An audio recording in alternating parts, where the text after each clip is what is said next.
Hello, chat. Welcome. Ario, hello. Stream Elements Bots, hello. Mr. L, hello. Welcome, everyone. We're here in the Sword and Shield. I am joined by my good friend, the Collection Tank, or otherwise known as Tank, as I call him. Member of the Draft Lock, member number 5 specifically. Hello, Not. So Tank, hello. Hello, thank you for having me on today. Absolutely. So before we start this spicy talk, that's already kind of happened, but we'll talk about it some more. What do you do? On your actual channel?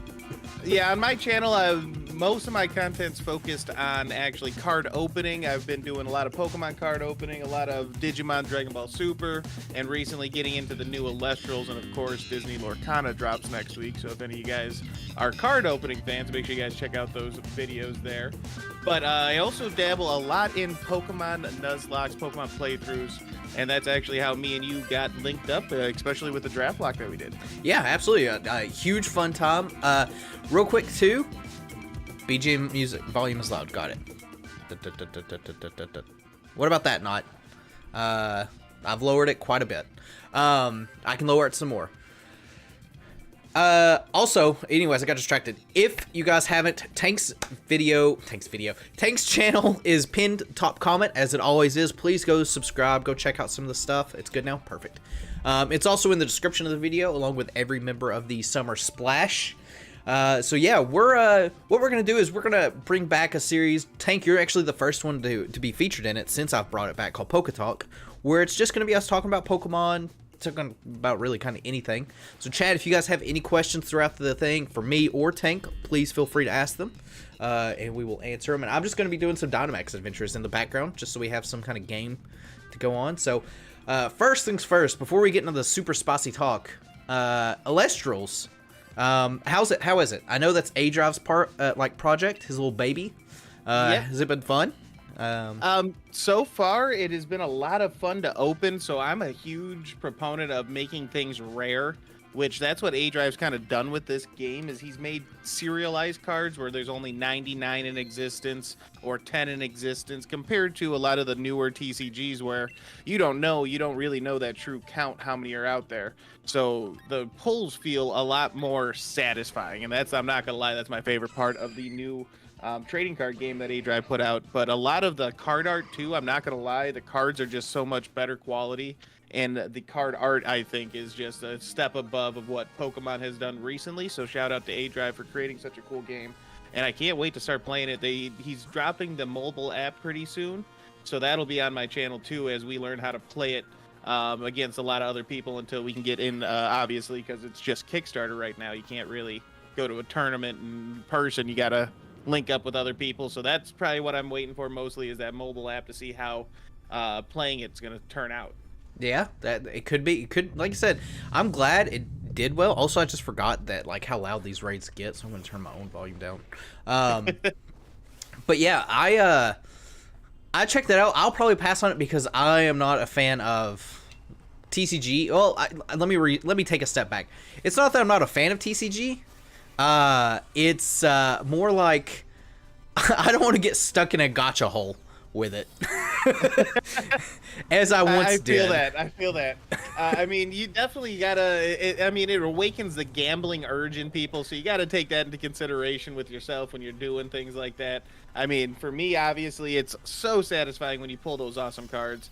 But then I enjoy the playing portion as well. So I've been playing a lot of Pokemon TCG Live, things like that, where you can actually enjoy playing the cards, where you get to collect your cards on the side and then actually go to a tournament. And eventually I would like to get to the point where I'm actually going to competitions, either Pokemon or Lestrals, or hell, I'll even try Disney Lorcana in the near future, see how that's playing.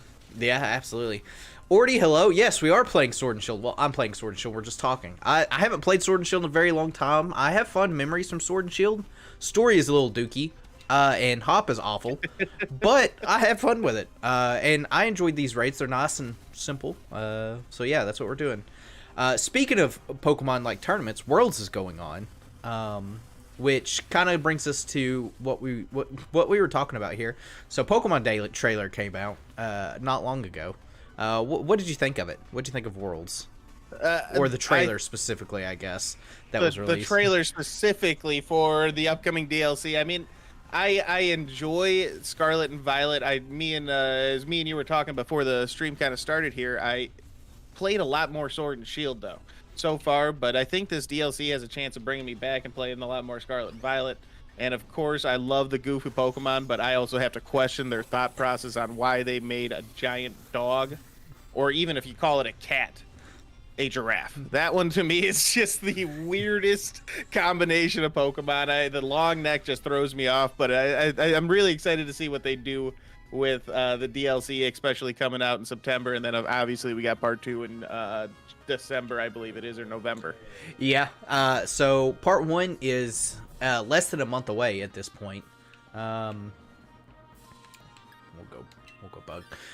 So that's always nice. And yeah, I'm kind of in the same thing. I've always liked the legendary dogs, even though they are technically cats. Funny enough, it's based off of a what is it? It's based off of a tiger, a saber-toothed tiger, obviously, a leopard, and something else. Also, Mina, hello. I think Entei is supposed to be the lion, right? I think so. Which makes me wonder what they're gonna do with lion. Because I'll be honest, I'm not like the biggest fan of either. Oh, cool. AI's going to throw for me. I'm not the biggest fan of either Suicune, or I should say Walking Wake, and the what is it? Thundering Bolt? Raging Thunderbolt? No, it's Thunderous Bolt. I can't remember what it is. It's something silly, though. So, yeah, I'm worried that Entei's going to get screwed. I've never been a big fan of Swords of Justice either, to be fair.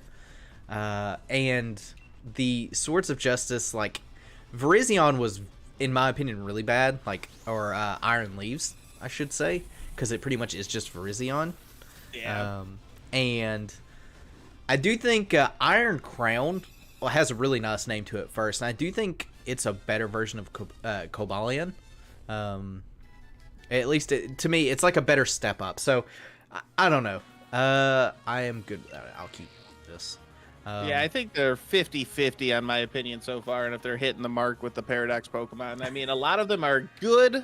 A lot of them are like, what the hell is that? And then a lot of them are just like, okay, yeah, you know what? That's not a bad new version of a mon. Yeah. What did you think of Diplin? You know, I'm torn. It's not the worst thing. It's not the best. So I mean, to me, it just looks like it's a candied apple. When it first was shown, I honestly thought that it was. I thought that Pokemon made a mistake in their presents, and I thought it was 100% just a regional form because it looks like an Applin, right? Like It's not that much of a difference. But no, turns out it is 100% just straight up, a new evolution for it, which is weird. At the same time, did you read its Pokedex thing of where it's like it's actually 2 worms inside of it? Yeah, like it's like the head from one and the tail from another. That's actually a pretty cool concept. But I think you just, with such a small Pokemon, I don't know if it actually, like, you can notice it until you like zoom in on it and you actually look at the eye shape and color versus the tail shape and color. Yeah, I definitely would not have noticed it. There is speculation it's not like its like final Evo, like it's gonna get another one, which means I'm gonna have to get some more shiny Applins, unfortunately. But not the end of the world. Not the end of the world for that. I mean, I'd like to see a green candied apple. That'd be kind of cool to evolve into. Yeah, I 100% expect it's gonna keep the green motif with it. So, Orty, I gotta say Xerneas and Volto is my favorite pair of like box legendaries. That's a good question. Tank, what's your favorite box legendary pair? You got, I guess Mewtwo, even though he's not really a pair. Ho-Lugia. I think you gotta go with the classic Kyogre and Groudon, right? They're a solid pair. That to me, I mean, the story behind them and all that kind of stuff, it all just kind of works out. And then Alpha Kyogre, I mean, that's just a sick looking Pokemon in my opinion. One of the best designs for a legendary, I believe. Yeah, their primal reversions are very sick. Very, very sick. I'm good without it. So how about you? What's your favorite box? I'm trying to think. I do also actually like Lugia and Ho-Oh a lot. Lugia, Ho-Oh, it's definitely not Dialga and Palkia. Oh, it is Veramosa. I figured this might be who this is. Reshiram and Zekrom's also kind of cool to see. Agreed. I like that story too. I mean, so I've never truly played Gen 5 through vanilla, so I've only ever experienced it in Nuzlocke format randomized. But yeah, definitely seeing the story behind those two, that's such a cool thing. yeah, especially when you have the Kyurem tie-in. I think I would still have to go with Kyogre and Groudon though, honestly. What do you think of the power creep in Gen 9 competitive Pokemon? I'm not like super big into competitive anymore, but I do know it's like a really big problem, and I think it's just gonna get worse with the DLC.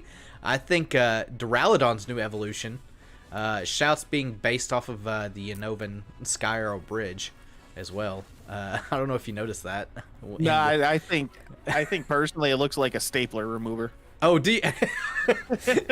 You know, kinda in a way it does. It does kinda in a way. It just looks like it's meant to be turned around or removed. He's saying Eviolite Duraludon. Yeah. That's gonna be broken and competitive. So it's almost going to be kind of like a pseudo, because Duraludon's base stats are already really high, and I assume that Archaludon, I think is how it's pronounced, its base stats are going to be probably at least 600, because Duraludon I think is like 525 or something similar to that. Its defense is going to be insane, for sure. Mr. L, later, thanks for stopping by. Yeah, I think it. Oh, come on, don't set up a substitute. Yeah, I definitely think the base stats, like you're saying, it's gonna be massive, and then I think now as Pokemon ages, you're just gonna end up having broken mons after broken mons. I mean, look at like Pokemon Unite and all that. You can't. Every new mon coming to it is broken, and that's just at the end of the day how these things go, unless you get a fresh restart of Pokemon in general. Yeah, which they've tried before, Gen 5, and no one liked it. I mean, now people like praise the games, but like when Gen 5 first came out, it was like, yeah, no, I don't like this at all. I don't. People hated it. Well, I mean, if you look at all the backlash from Sword and Shield, even, oh, you don't have all the mons in it. What do they do? Then the DLCs, they add it back. I mean, they add more back into it. So you get a lot of people who they need to have their favorite Pokemon in the game for them to love the game, which makes it hard for them to actually kind of start fresh. Because, I mean, you take Charizard out of the game, you got probably so many people just screaming on X, I guess it's called now, saying that you need Charizard back or whatever. Yeah, which, you know, Charizard's a fan favorite, is in Scarlet and Violet, while none of the other Kanto starters are. So there is that. Also, people are really, like, I don't know if you noticed this or saw it, but there's Terrastalot. Oh, real quick, to go back to competitive, it is kind of silly because there is a massive power creep. So do you know about, like, Urshifu right now, like in competitive at Worlds? No, I haven't been really paying attention to too much of the competitive circuit. So Urshifu, I'm assuming you know like about Urshifu though, like oh as a yeah, Pokemon. oh yeah.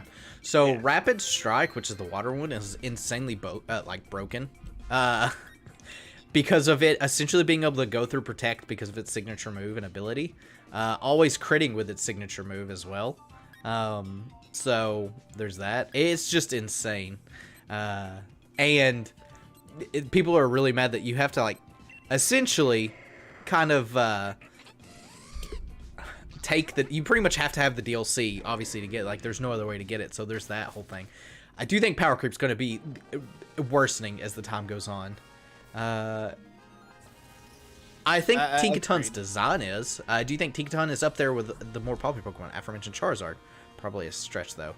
What do you think? I can tell you, I fell in love with Tinkaton during my playthrough. I mean, is it the most utilized Pokemon in my party? No. But it was always a part of my party. Yeah, here's the thing. I think Tinkaton's design is really great. It's definitely grown on me more and more the more I see it. I do like the middle evolution more than its final evolution. But that being said, I don't think it's eclipsed close to like the Charizard tier. Although in Japan, not even close. Yeah, I don't think. Well, maybe in certain areas, but I don't think Charizard will ever be taken down. I mean, you got a couple of the top Pokemon that will always be in that top like 5 most picked favorite Pokemon. yeah, I completely agree. I know that Tinkaton was up there in like Japan, like when when Scarlet and Violet came out. I don't know if it's fallen off now at this point. So there's that. I do wonder at this point if, because now that Terrastallized forms have been confirmed with the Pokemon Terrapagos and Ogerpon essentially also being confirmed as a Terrastallized form, we're going to have a Terrastallized form. I do wonder if they're going to start giving Charizard, because, you know, Charizard's gotten 2 Megas, G-Max, and, like, you know, I could absolutely see it getting a Terrastallized form as well. I really hope it doesn't, though. I think that they should lay off the Charizard, but also I'm not the biggest fan of Charizard, so there's that. Yeah, I'm gonna assume that you're gonna have a lot of Terrastallized forms coming out if they continue to go down this route. But I personally hope that they leave it to the legendaries only. Make it something special and unique for them only. I would be okay with legendaries. The only exception to that is I kind of wish the starters would get one. Specifically, the starters from Paldea. Not, you know, anything beforehand, just to give the starters a little unique feel.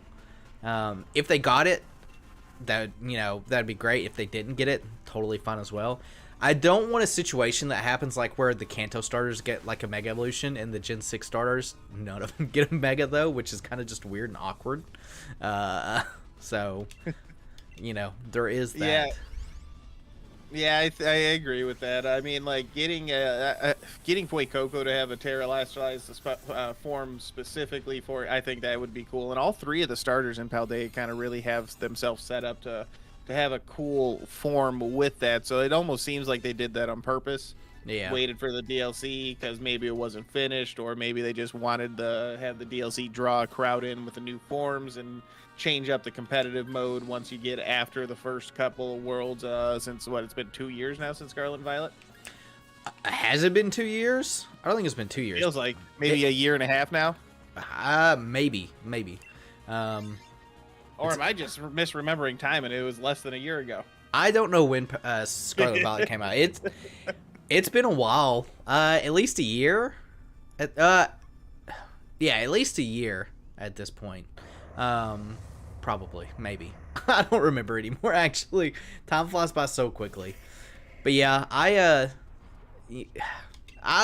okay with Terrastallized forms. I just really hope I'm gonna actually snarl you. The thing I hope is they don't like just give it to quite literally like everyone. And if they do like give it to regular Pokemon, give it to obviously your like some of the signature legendaries. I feel like Koraidon and Miraidon would be fine to get one. And if they give it to normal Pokemon, just give it to the starters at the very, very least. And not, you know, give it to everyone in the world. Don't just skip Charizard this time around. Is all I'm asking. I mean, it's gonna make it hard not to skip Charizard at this point because, like you said, it's the only Gen 1 starter in the game. Yeah, and it's a fan favorite, unfortunately. So, which is rough, unfortunately. But you know, I'm confident in the second. Ooh, frozen. I'm confident in the second DLC we'll probably get the other starters in there, because that's all we know at this point in time is just the ones we've got. So I don't know if you've seen, but I've done randomized versions of Scarlet and Violet, and I know they have a lot because, like, I knew that Suicune was going to have a form before we actually got the reveal because it was already in the code. Like, Arceus is already in the code for the game. A lot of things that I saw in my playthrough, and we got all the way to Gym 8 and then lost on our final battle against the Team Star. Yeah. But all the way through that playthrough, I never saw a single other Gen 1 starter. Yeah, well, it's because the only starter, like, I do know what you're talking about. It's the same reason why you didn't see Walking Wake. The Pokemon's codes are in there, however, or I should say, there's like bits and traces in the code that dictate that show that they're there. It's why you were able to find those. But some Pokemon's code hasn't been shown up in there, which is why you haven't seen code for Entei and Terrakion yet, even though at this point you can pretty much assume they're getting in there. Although, one thing that's interesting that I wonder if they're going to do with the Swords of Justice, because there's technically 4 Swords of Justice with good old Keldeo. I wonder if they'll have one of it or just completely forget about it in there. You know, because I think, isn't Keldeo technically mythic? Keldeo is technically a mythical Pokemon, yes. So I could see them using that as either in part 2, they're going to throw it out as, oh, look, and we also have new mythic forms. And maybe a Mew will get a past form, because that would be something cool that the lore of Pokemon could see, is what did the original Mew look like? You don't think it looks like itself? I mean, it's possible. I would hope it does, because that's what we've seen in Pokemon content now, via the movies, anime, things like that. But, I mean, you never know. Or maybe what future Mew would look like. Man, they would butcher future Mew. I can't speak. They would butcher future Mew so hard, it would not even be funny. I have a feeling. Because well, I mean, so what weight do you put into the theory that Ditto's just future Mew? I've never heard that theory. Really? Yeah. So that like the sharing the form transfer, or the ability transform, things like that. That's what I've seen a lot of, and this is obviously Reddit theory, so nothing's ever been confirmed about this, but that's where I could see it. But I mean, Mew just becomes a pile of pudding, just kind of doesn't fit well with my narrative of Pokemon. Yeah, the only thing I've ever thought about for specifically Mew and Ditto is Dittos are just failed experiments of Mew. Ooh, items. Yeah, I've definitely seen that one as well. So, which I feel like that was really hard to beat, like, because that's almost confirmed in the Kanto stuff. So, also, I should say this real quick. It's storming outside. Again, we've been getting hit with a lot of storms. So, if I disappear, it's the storms. So, there's that. Yeah, that would be bad. But let's see what we can get out before the storms cut you off. Or hopefully they don't at all. Hopefully they don't cut me off at all. So, kind of shifting gears back towards the DLC, what do you hope to see in the DLC for Scarlet and Violet? Like, what's the one thing you really want? I mean, I guess the one... I want a good story, because the story was okay in Scarlet and Violet, and that's actually what I've enjoyed when I play the vanilla playthroughs, because obviously if you're talking Nuzlocke, you're not going to really get into that kind of content in DLC. I mean, you could do the DLC content if you're playing a playthrough, but for me, I want to see a good story. Like, just give me a really awesome story. Show me what because I'm assuming that's what it's going to be, is why terralizing is a thing in Paldea. I would agree. So at least that's what it leans to. We are going back to Area Zero in the second DLC, so. And at that point, I want to, for part 2, I want to see them talk more about why that's Area Zero, and is it truly a war with Kalos that happened? Oh, you're in the war with Kalos theory. Yep, I get into that pretty hard. I think that one is true based on its presumed location in the games. It just would make sense. Yeah, I mean, it's a possibility. So I actually really liked the story in Scarlet and Violet. I thought that was one of the stronger suits of it. I do want more, of course, from it. But we'll see like what we get. The biggest thing I think I want from the DLC at this point, well, besides the obvious, the game running at not -4 FPS, I would like to see a little bit of difficulty, and maybe they're doing that. Obviously, in the BB League, it seems like they're going more of double battles, which is nice. Always good to see that. So hopeful for it. I do want to learn more. I think we still have a lot more to learn from Area Zero for sure. I think there was a lot of stuff they left out on purpose, which kind of, in a way, it kind of rubs me wrong because that means you're gonna have to buy the DLC essentially to finish the story. But I guess in a way, it also is kind of a complete story as is. But like, you know, there's the runes that you see in Area Zero. There's the whole Heath's like story. I think that's his name. I can't actually remember what his name is. Like what happened to him. There's also a nice theory. I don't know if you know this, but the paradox forms not being passed in future Pokemon, as what they're alluded to, which maybe they're not. I could kind of see that in a way. So what would be the other theory then? Like, what are they other than past or future? Just divergent species. Top deal. Oh, okay. So they just evolve separately in that area? Yeah, and I mean, that was kind of the whole theme for Scarlet and Violet.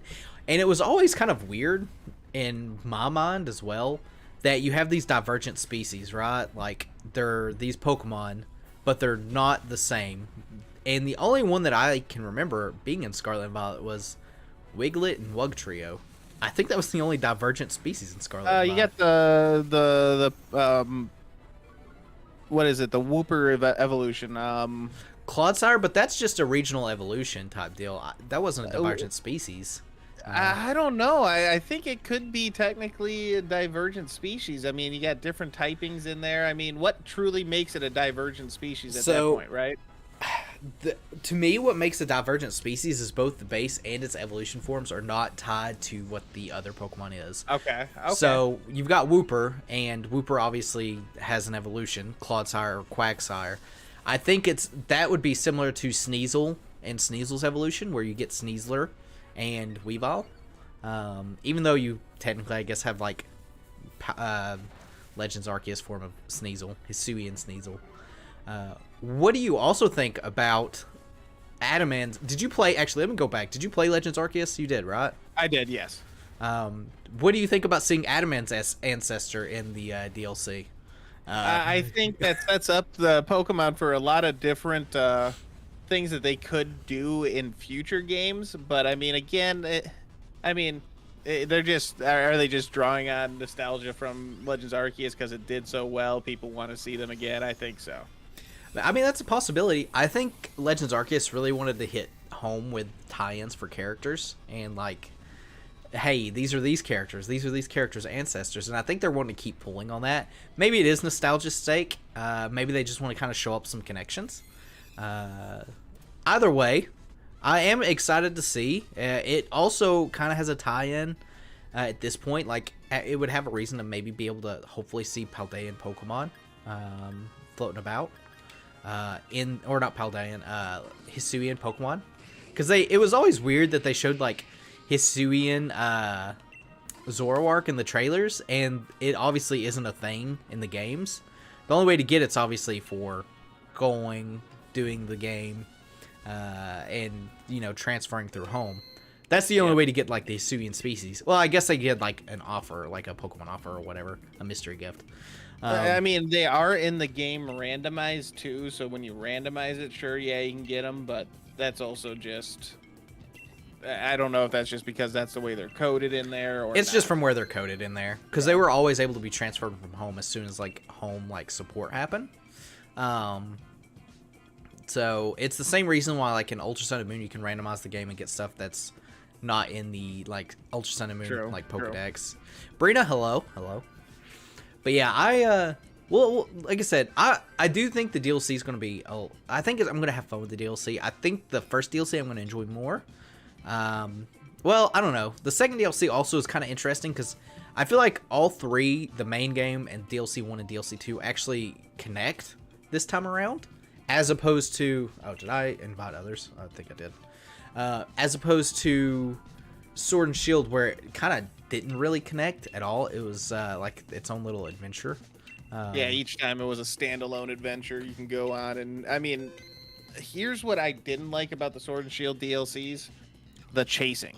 I hated chasing all the legendary Pokemon around and running around. That was, especially playing blind for the first time, I was just so angry. I didn't have a problem with the chasing. I thought it was funny. The big problem I had with the DLC is, like, just because it kind of was off and away a little bit. I don't know. I'm really hopeful that this second DLC is good. Brina, sorry I'm late. Don't be sorry. We're just vibing. Solomon Toad. I'm going to take Crawdon, I think. But yeah, I hope the DLC is good. I really have faith. I've already got it twice over for a playthrough and my actual normal one. So there's that. Ooh, grass. Did you do a whole lot of Dynamax adventures? I started to do a lot, but then I kind of died off on it. That's where I spent the majority of my time in the post game in Sword and Shield. But after a while, I just got bored of them. Yeah, it's a fun way to play it, and don't get me wrong. At the end of the day, I think that's still a little bit better than the Terra raids in Gen 9, because at this point, I'm just kind of bored of the Gen 9 Terra raids as well.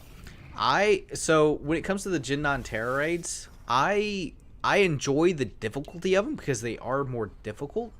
Mm-hmm. The one thing that is kind of awkward though is, at least for me when it comes to the Gen 9 stuff, is they definitely are not as enjoyable in a sense of when Sword and Shield came out, and you guys will see this in this upcoming week because I'm doing the episode 0 raidcast, which is when Sword and Shield first came out. It was the prototype episode that Eno and I recorded. We talk about like how the raids in Sword and Shield, they could be like evergreen content in a way because of like how they were updating it at the time. Like every week there was some like really cool event, and it wasn't just like, oh, here's the Pokemon, right? G-Max are limited forms. They were doing like those rotations. They were doing like the Shiny Magikarp event type deal, and they've done one shiny event in Scarlet and Violet, and it was awful. Did you know about the shiny event in Scarlet and Violet for the raids? No, that one I stopped before the shiny event game. Okay, so it was Gimmighoul shiny event where you could do 5-star raids, and there was a chance to get a shiny Gimmighoul, which is nice because Gimmighoul's not shiny in the game. Well, it is shiny, but you can't get it naturally. The only way to get it was through these raids. The thing is, first of all, it was only 5-star raids, which in Sword and Shield, you could tell what the raids are by the beams, like if they were the higher star or not. In Scarlet and Violet, you can't tell, like, at all. And I really wish they would fix that. But the thing is, not only could you not tell which ones of the raids are, because it was only 5-star raids, the chance of getting it was also your normal 1 in 4,000 odds. So what's the point of doing that? I mean, it was not worth it. 4,000 raids? Come on. It was most definitely not worth it. At all. It was not worth it at all. I did get 2. A friend of mine gave them to me. So I do have 2 of them, and I'm going to evolve one of them later this week. But I was so disappointed when they did it, because they did the shiny events in Sword and Shield, and they were like 1 in 100 chance. Yeah, and that's like, you know, something much more manageable. But when you get like somebody who's not an avid gamer, like, could you imagine a 3 to 12-year-old playing 4,000 to 8,000 raids? Yeah, it would be brutal, is all I would say. Let me. Oh, we're going steel here. We'll get a little Sandslash action going. Socks, happy Saturday, gents. Hello, Socks. We're here. Just vibing and talking, and I'm listening to the storm. It would be torture, I'd say. It was. I tried a few because when the raid did first, like, or when the event first came out, no one knew what the rates were. So people were trying, and I did like maybe 10, and I was like, oh, well, I'm not getting a whole lot here for it. So, you know, I'll just kind of wait like a day and see. And then it came out, I was like, only 5-star raids. Oh, and then the rates came out, and it's like 4,098. I'm like, that's awful. I don't want to do this at all. So, because the thing with also Scarlet and Violet raids, because they're harder, you actually have to, you know, be somewhat competent. And like Sword and Shield, I can do raids here, not pay attention, and probably just press A and be fine, with the exception of Dynamax Adventures. Dynamax Adventures are the exception for that. But everything else, that's not the case at all in Scarlet and Violet, because the raids are hard, like I said. The other thing is, speaking of hard raids, just in general, Mewtwo is coming as an exclusive raid for Scarlet and Violet. I don't know if you saw that. One of the Mightiest Marks raids, so it's a 7-star raid. And normally Mightiest Mark raids are very difficult, and you actually have to kind of plan around it. Or what people has learned is Annihilate is just straight up broken, and use Annihilate. Yeah, I mean, every time a new 7-star raid comes out, like I see the people instantly, okay, go into the math books, and here's how you counter it. To me, that kind of takes the fun out of it. Don't. I don't need to know the easiest Pokemon to beat it. Like, I want the challenge. That's why I enjoy playing some of the earlier games where it actually is challenging, or the Nuzlocke content. I mean, hell, even though I completely drowned in the draft lock, that was fun because it was so challenging. It was. And speaking of the draft lock, let me just plug it here. Draft lock season 2. We did talk about it. It was announced. It is coming. Some point very soon. Well, I say very soon. It's actually not that soon. But it is in fact coming. And I cannot be more excited to say it is going to be even harder. So you're gonna make me pull my hair out. I barely have hair as it is. Don't make me rip it all out. You'll get it. It's probably easy. Just that's what they said about Gengar, man. That's what they said. The Gengar is a nightmare. What, the even harder? Yeah. I don't want to go too much into detail. It's definitely been more refined at this point in time. We've really, because it's not just me doing it, like working on the stuff. Leaf's been helping me. Saren's been helping me with it a fair bit. I pulled half the members so that way we can kind of make sure everything works right. And I think it's going to be a lot of fun. I don't think we'll be able to finish it. And do you remember how many streams we did with the draft lock? It was like, what, 4? I think it was 4 or 5, maybe. Maybe well, no, I think you're right. It was only 4. I think it was only 4 weeks in a row. Yeah. We ended up kind of working through it pretty quickly. It's going to have some balances. Some things are going to be slightly easier. Some things are going to be not as easy. 3, because was it 3 socks? It might have been 3. It didn't feel like 3, but maybe that's because I spent my 90% of my time resetting and rushing to Gengar. So, that's right, because you never made it to the second check, which is Tate and Laza's Dragon Gym. Nope. Nope. Socks whooped my ass before I was even able to get there. He was pushing through hard, and by the time I finally got to the 4th gym, I think it was, that I flatlined again. Yeah, he had already almost won. Yeah, that I've said it before. The draft log, like, no offense to anything else I've done, just in general, has been like one of my favorite things I've done this year. I've enjoyed all the collabs I've done and just all the content I've done this year, but there was just something about the chaos of the draft lock.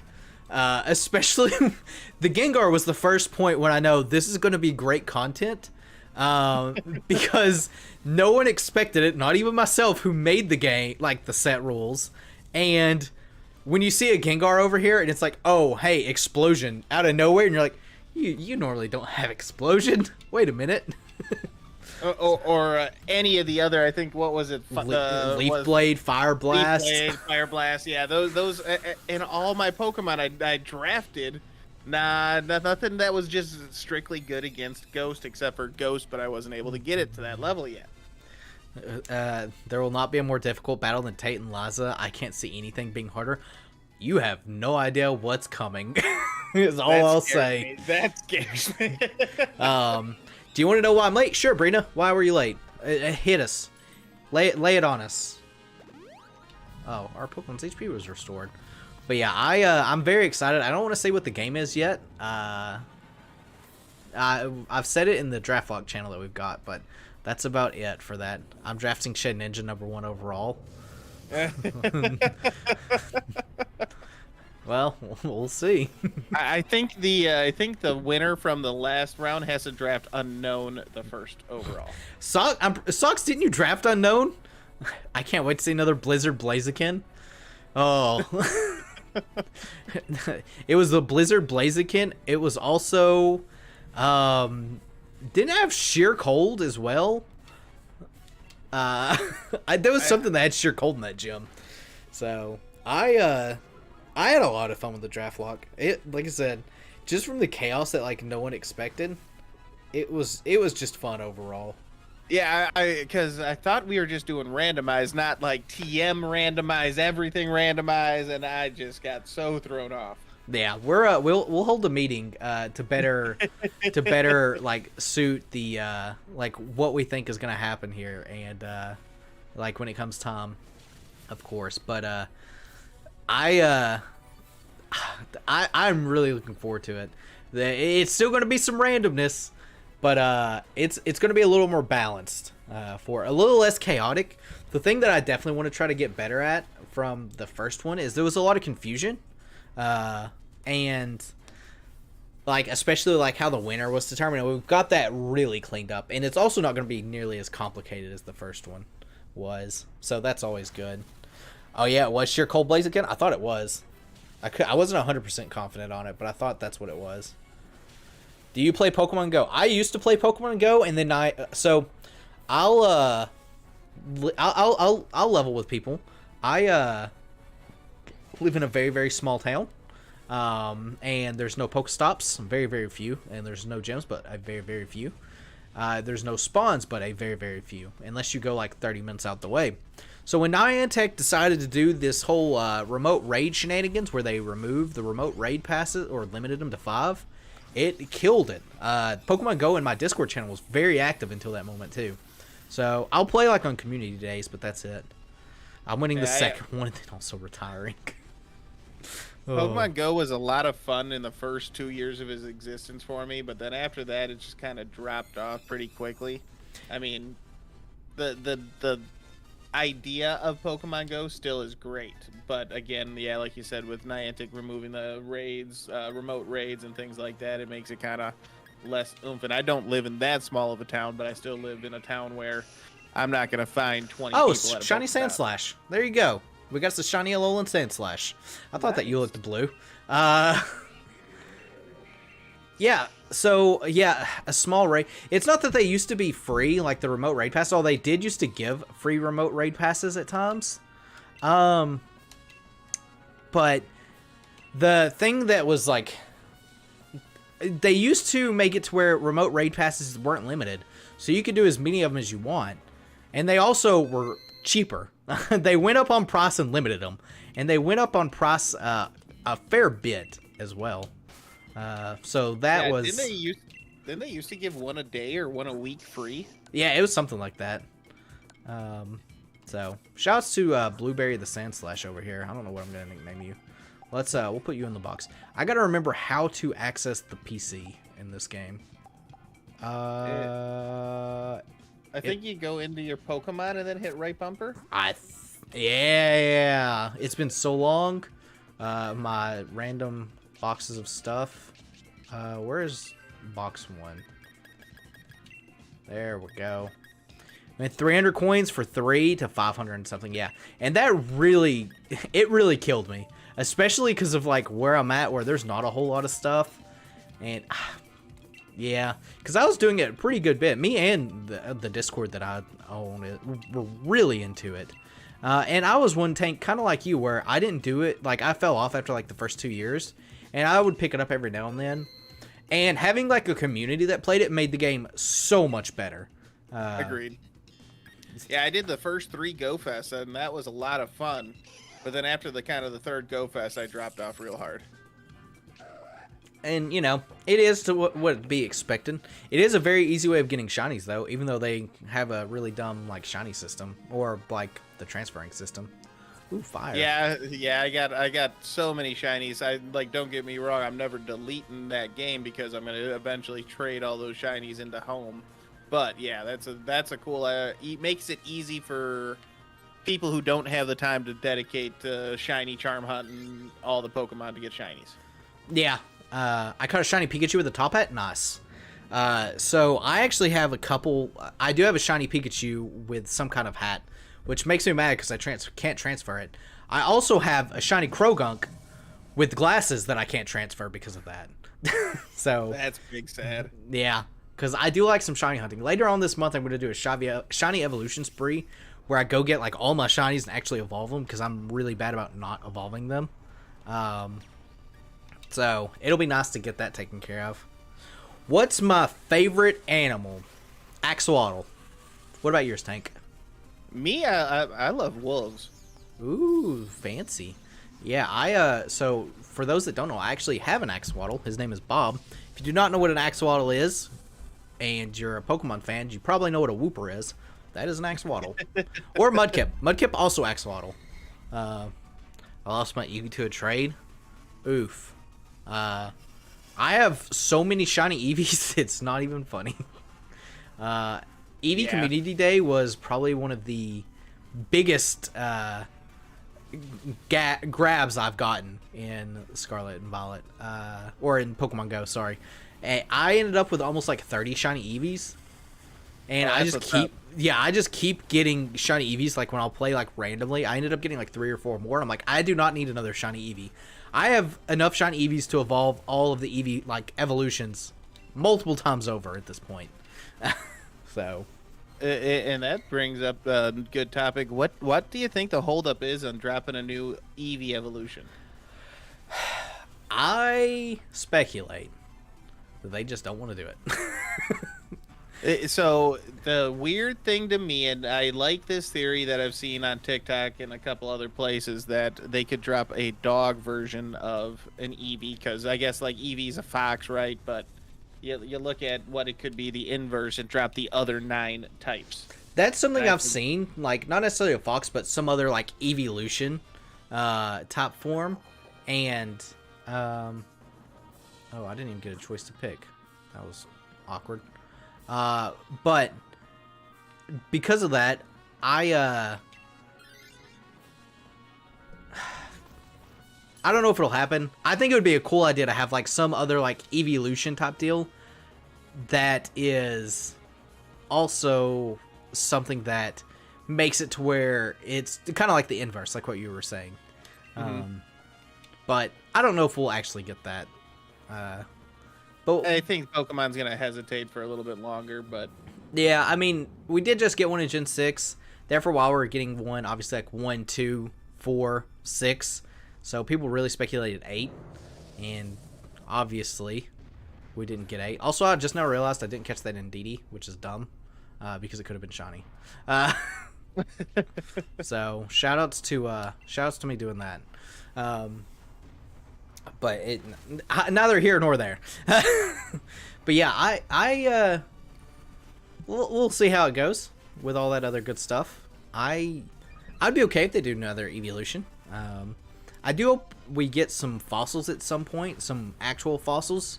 I love the fossils in Sword. I love the fossils in Sword and Shield because they're so unique in a way, but also at the same time, it's like, all right, these are monstrosities. Even though these fossils are arguably probably the strongest fossils. I'm looking at you, not a fish, which is Dracofish. Yes, the facial rend or whatever it was. Fishial rend, I think it was. Something insane that's like, hey, here you go. Hey, but he did work for Ash in the series. Yeah. Speaking of Ash, are you big on the Pokemon anime? I've watched every episode. Ooh, very nice. I stopped at Gen 5 because I couldn't really do Gen 5. I was not a fan of Gen 5 anime, and I never picked it back up. I did, however, finally pick up the new series, Horizons. I'm 2 episodes in so far, so I'm very early on in it.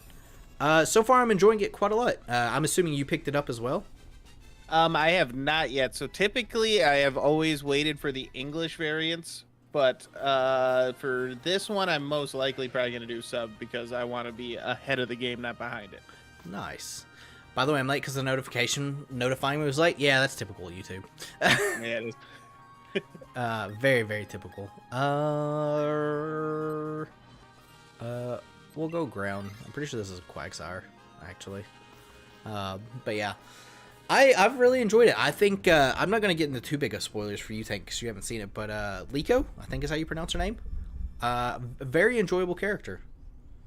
Hey, I'm excited to see what they could do without Ash. Now, don't get me wrong. I would have enjoyed it more if they would have aged Ash up and made him a returning character for the next series. Yeah. But they can always keep Ash the same age for another 20 years and bring him back. Yeah, they absolutely could. I don't know if they will or not, but I really enjoyed the direction they're going with this. Like they've got a whole new like evil team. It's not based off Scarlet and Violet's story at all, from what I can tell. Like I said, I'm only 2 episodes, so there's that, right? So I think it's going to be very good. I'm kind of glad Ash is retired. I do miss him, obviously, because he's like such a huge thing of my childhood. But at the same time, it's like his course is kind of ran through. Like, what are you going to do now that he's been champion? You know, like what else could you do? That's a good point. That's a good point. I mean, so the one thing that I dislike about it is how close he's come the entire time. Like he should have won Gen 6. I'm sorry.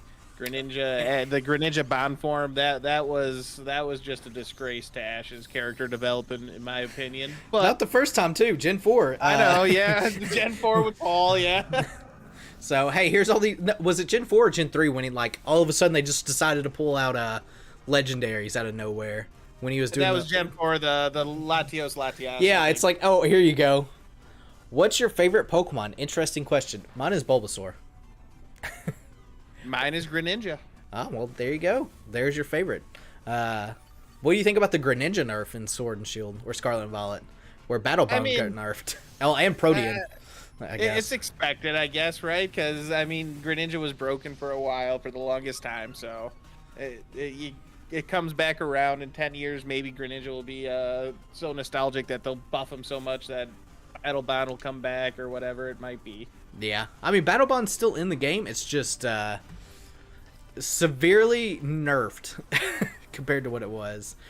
Which Protean in general is also just severely nerfed, which is sad, but understandable, because it's kind of like what terrestrializing is in a way, is kind of like Protean. So, yeah. Speaking of... Oh, go ahead. I was going to say, but that's the thing with new gimmicks in Pokemon games. It makes the old Pokemon, either you have to change them to fit the new gimmick, or you have to nerf their abilities to make them fit within that world of the new gimmick. Yep. So, speaking of gimmicks here, we're going to just turn the table. What's your favorite gimmick? I'm assuming it's going to be the same answer everyone's is. If you don't answer Mega to that question, I don't know what you're thinking. Mine is actually Z moves. Nah, mine's also really. Megas. Mine's actually Megas. So let's exclude Megas. The very obvious answer. What would your second favorite be? See, now that one's pushing it. So, like, for me, I liked Z moves. That was an interesting idea to kind of change it up, but I think I got to go with G-Max. Interesting. So I actually like terrestrialization more than G-Max, and this is why, at this point, although that's kind of changing now with the DLC with terrestrial forms. This was before terrestrial forms existed.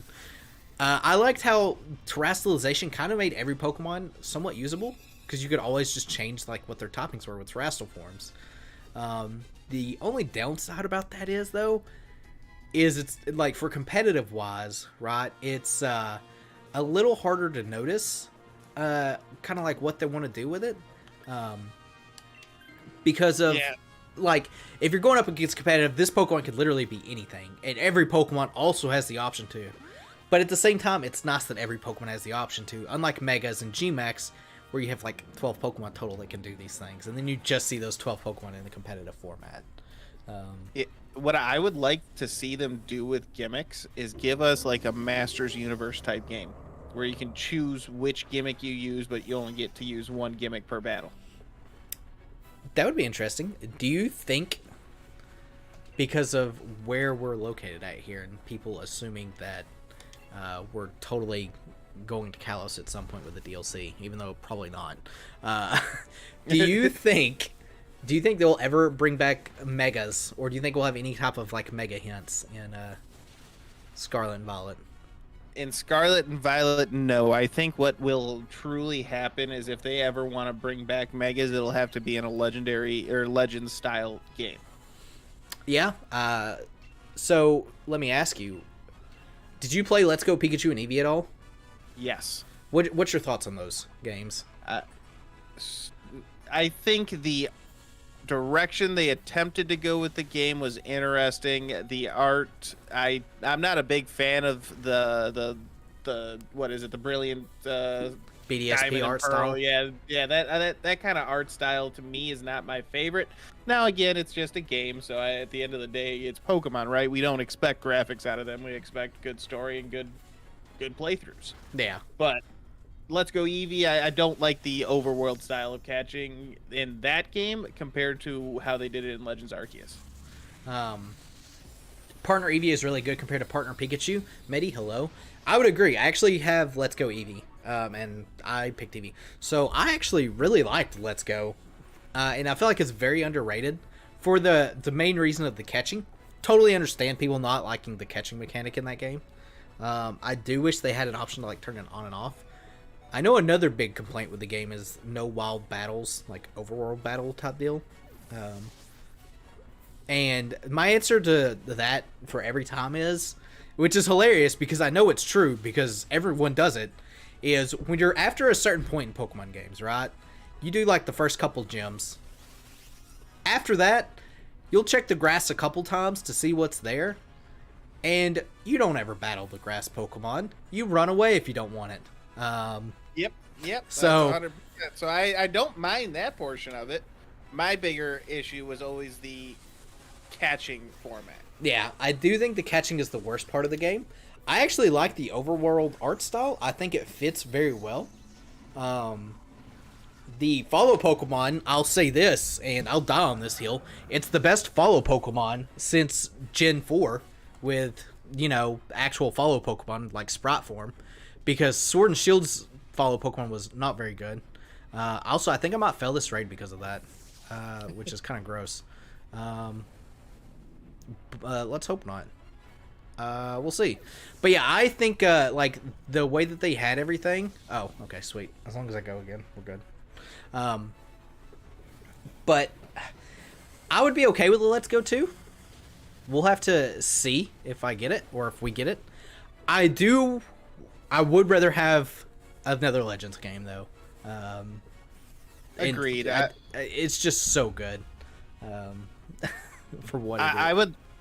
So I'm gonna die on this hill, and I know there's many differing opinions on this, and I'm probably gonna say one of the most controversial things that we've talked about so far. My favorite generation is Gen 2. I love the idea of being able to do 16 gyms, or whether or not it's Heart Gold, Soul Silver, or the original, being able to do the gyms from Kanto again. That to me played a very good story. I would love a Let's Go to Johto.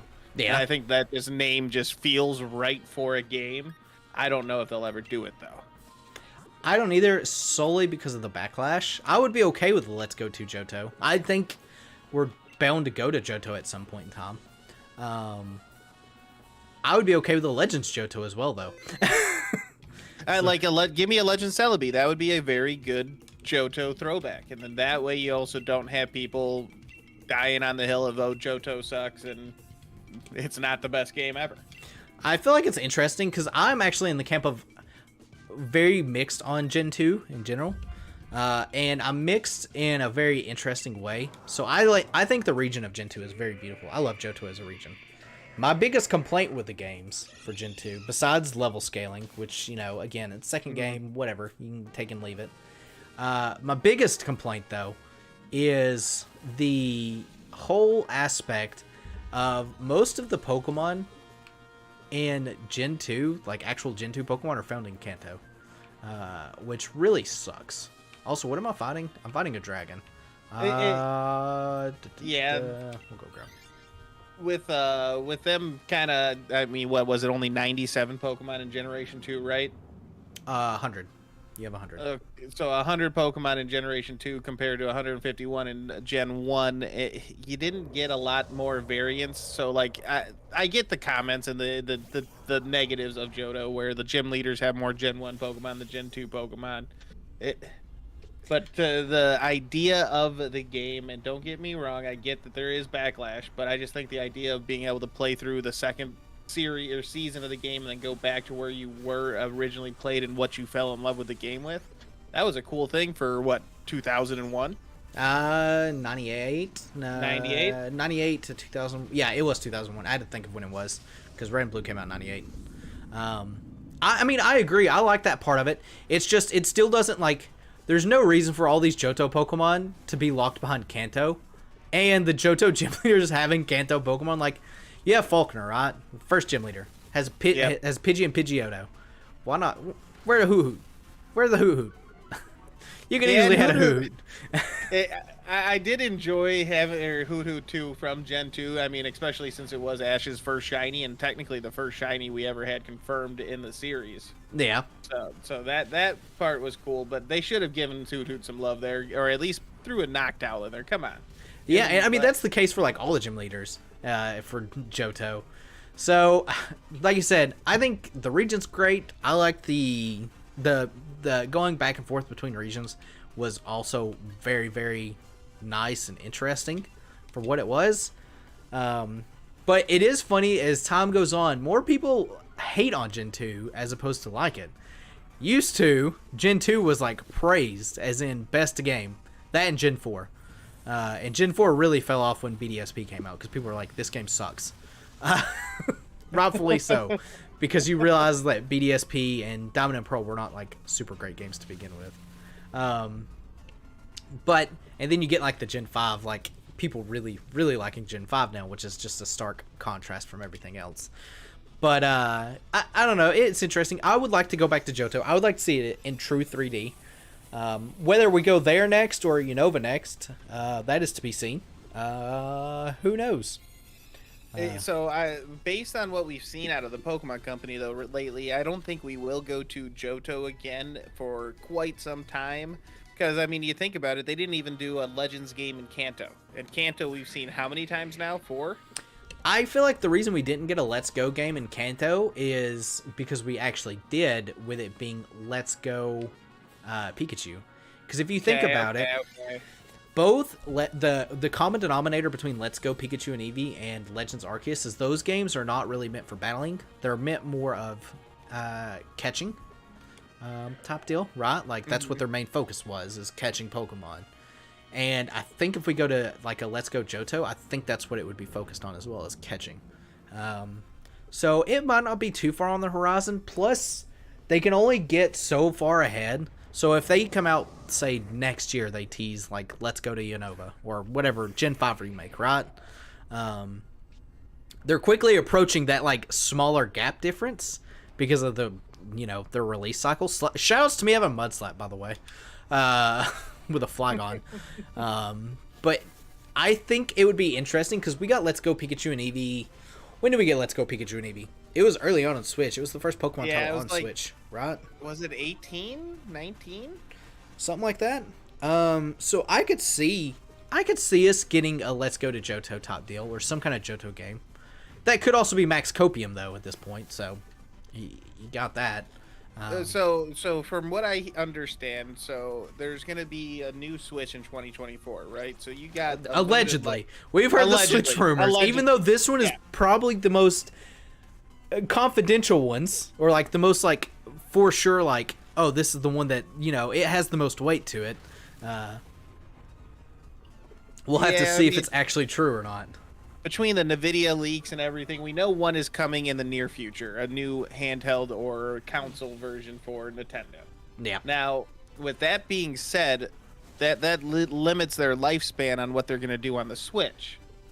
So are they going to drop a new... I think they drop Gen 11 before they drop a new... Or Gen 10, sorry, before they drop a new Legends game. Because personally, Legends was beautiful. Legends was great. performance, you could have done some more with a better console. Yeah, like I said, more and more I think about it, Legends is probably my favorite Pokemon game, just because of what they were trying to do. It was so different, and it was rough around the edges. I don't think anyone could deny that. And I remember that game coming out, and like, man, this game runs rough. And it really didn't run rough. It was just like some of the Pokemon, for like performance-wise, it decides to obviously keep like it does a thing called, what is it? It's a thing in game development where if there's so many assets loaded at once, it will start lowering the frames the further out you go to save those resources. And that's what both Scarlet and Violet and Legends Arceus did. It's just one of them did it much better, being Legends Arceus. But we complain, and we gotta. Whenever I talk about Pokemon games and its graphics and performance, I always take it with a grain of salt because we're not expecting Zelda. Although Zelda does deliver, It sure did. We don't expect Zelda, right? And diehard fans are probably gonna say like, but they can do it. Look, the Switch has the ability to do it. But again, we're talking two different developers and console hardware that is already outdated compared to what we're seeing. If Pokemon ever decided to like make a move to not being a Switch exclusive, I think we would see a massive increase in what they could do with the game. But I just don't think we'll ever see the Pokemon Company making that move, especially with Nintendo. There's no shot for them to do that. I don't know, like, part of me feels like Game Freak. So, the big thing, right, like, with Pokemon in general, and a lot of people do give Game Freak flack, rightfully so, because of how the games are rushed. But there's a lot of things that go behind in it that Game Freak can't delay games because of how the Pokemon Company runs. They have, like, specific things with merch that have to come out at this specific time, and that's like their biggest money maker, right? So like if you swap that out, you lose the aspect of like your huge profits. That's where Pokemon makes their money, is their merch, not really. Well, video yeah, games. I mean, you look at the cycle of the trading card game, and I can talk a lot to this because hell, that's where my money goes. Yeah, exactly, right? I mean, they you don't look at the delay that cycle. because you would have to delay so many things that are based off around it. And that's where, like, the Pokemon Company really has Game Freak by the neck. So, of course, Game Freak, they're not going to decline a Pokemon Company contract. It's the biggest, franchise in the world. They're probably making bank, even though Game Freak is kind of like a smaller studio. And yeah, they could hire indies and other devs and stuff like that. But at the same time, like, you got to think of it as like, yeah, you can hire these people, and yeah, they could be good. They also might not have a clue what they're doing, right? Yep. And Pokemon is something that, like, if you mess up, the smallest thing, keep in mind, Sword and Shield came out and people were fixated on a tree. Yeah. So if, like, some indie dev came in and helped out, and they messed one thing up that didn't get caught, or that the Pokemon Company was okay with, it would just be another, like, catastrophe type deal. They're in a bad situation in general. It is bigger than Star Wars. Yeah, I would agree, but I'm also a Star Wars fanatic. But one of the things I would like to see, and this is probably 99% of Pokemon players' dream, is a Pokemon MMO, right? Not like where you can adventure around with your friend in Scarlet and Violet. I want a true MMO where you get set up like Elder Scrolls Online, Star Wars, The Old Republic, World of Warcraft style, where you're making your character and you're going out into the world. In 64 tree, yes. And there's hundreds of other people out there, but the only way you could truly do that with the resources if you move to PC. Yeah, there would be no shot. So I would be okay with that. However, I have actually... Do you know about Poke MMO? Like the game called Poke MMO? Oh, yeah. I tried that game. We did a whole series on it, me and the Raidcast group. It gets kind of burned out real quick with it. So, part of it has to do with, like, the story is non-existent in those games because they're not. It's just taking on gym battles, right? Like, that's their whole thing. with it. So I don't know how well an MMO would do with it. I don't know. I mean, Scarlet and Violet kind of took steps in the right direction with like online functionality, and the online works better than Sword and Shield's online. I'll say that. Agreed.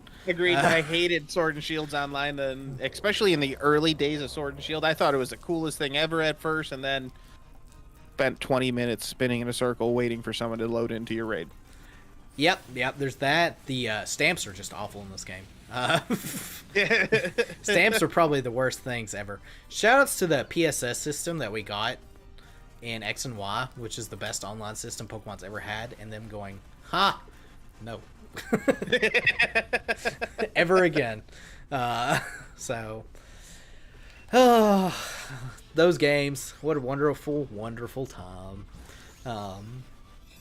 But yeah, Pokemon's just in a weird area of where it's at. So, to kind of go back, I want to touch back on this. So, you think we're going to get Gen 10 before we'll get like a remake at this point? So I could see them doing something like I see Riddler Coup, I think it is, teasing Unova, right? Now we know we're getting some type of Gen 5 probably next, but I just don't know if the timelines fit with the new Switch. If I was Game Freak, what I would ask for is give me the time to make the next Legends game. Don't force me into it too early. Let me focus, because they've already been working on Gen 10 since Gen 8 came out. Yep. We know how the Pokemon cycles work. Yep. They probably already have their starters made. They probably already have their concepts and their legendaries. So that game is, to me, ready in with what Pokemon's been doing, a game every 2 years. Mainline game. I think that if I were Game Freak, I would drop Gen 10 before I drop the next Legends. One, because what we talked about earlier, spacing is getting a problem, where you're going to run out of remakes, and that's a huge cash grab for them. And you're also going to run out of just capabilities on the Switch if you want to continue to do something better and better. I think somebody said, like, yeah, you get the Soulsborne game thing where you look at enemies and they move at like 2 FPS. Like, yeah, I see that is a huge problem on the Switch, just in general for what Pokemon tries to jam into it. Now, Zelda works out really well because you don't have hundreds of characters or hundreds of Pokemon spawning on your screen. Yeah. Pokemon, if you want them in the overworld and you want all that, well, you can't have it both ways. You can't have beautiful graphics and a good performing game with the Pokemon walking around in the overworld at the same time as you can. If you want no beautiful graphics and a good looking game, you could just walk into the grass and then you get wild encounters. So you got to choose kind of where your priority is, right? Yeah. I think they could. I still think they could have, like, because, yeah, Zelda doesn't have as many, like, things on screen, but I think in Scarlet and Violet, there's not that many things on screen. The most you have is 15 Pokemon. So I think that they definitely could do better. I think that you could get a game where the graphics look decent and the game doesn't run really bad. I don't think there's really much of an excuse why Scarlet and Violet runs as bad as it does. Also, shouts to me doing Zygarde, which is the hardest raid in this, because of this little deal right here. So that's always cool. But anyways, that's neither here nor there. I think they could do it. I think a lot of it comes down to where we run into the issue of Pokemon companies pressuring them and they just don't have time. I have a sneaky suspicion that the new Switch that comes out, I think their launch title is probably going to be Metroid Prime 4. Because that game's been in development longer than Tears of the Kingdom at this point. And I think that what we're going to see is we're not going to see a Pokemon game on the new Switch on its first year of release at all. Well, that's kind of similar to what the Switch had with its original year. I mean, Let's Go, I think, was near the end of the first year. It wasn't like a flagship title to launch it with. Yeah.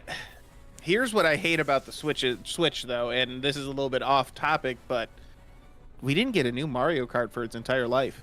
What do you mean? You got Mario Kart, the one for the Wii U, and just got DLC for it.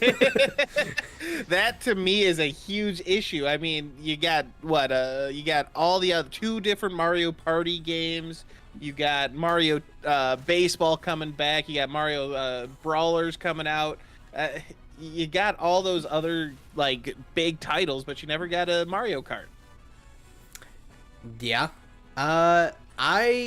Well, I mean, it was confirmed at this point, right? Like, that they're working on a new Mario Kart. It's just they're wanting it to be unique.